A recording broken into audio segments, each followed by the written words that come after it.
at the moment patiri kuona kuti members of parliament kuri kuonekwa kunzi even vekuopposition now vakusupporta the bill sekunge varivo vari the ruling parties and PF. Panguva inoi zvobuda pachena according kune rumors kuti these guys most of them they were bribed. Pane zvavakapromisiwa, vamwe kune zvavakapiwa kuti vasupporte the bill. Nezarapera mashoko purani kwachinzi MPs are under siege from the CIO kuchinzi aiwa panguva inoi ma-CIO panguva ine oya achinoenda kune ma-MPs achinzi vakupana supporta the bill, not go subscribe or like out on the bell icon.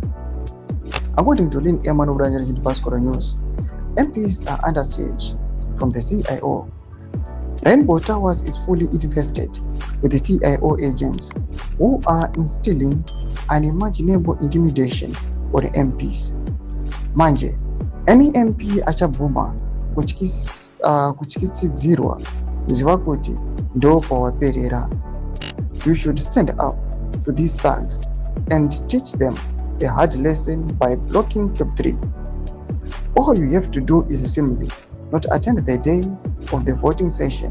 If you like, attend ishauri yako akubaira zano ndewako ndo mashoko anobuda nyuka panguva ino achinzi aiwa these MPs vari panguva yakaoma noda kuti vanhu vari kutamba navo panguva ino zvigananda.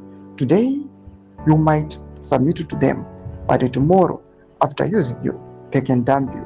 Doma developments are kuda panguva ino an advice iri kuya panguva ino chipa MPs kuti you do not know the future and you do not know the calendar plans. Panguva ino they just want to use you, but you cannot predict a step forward, or you cannot predict tomorrow. Doma developments are kuda panguva ino ari kuonekwa kunzi nhau dzeCap 3 hours actually dzaimboti mafungiro enyu notodi pamusoro pezviitwa izvi pena comment section medu dzafungiro enyu.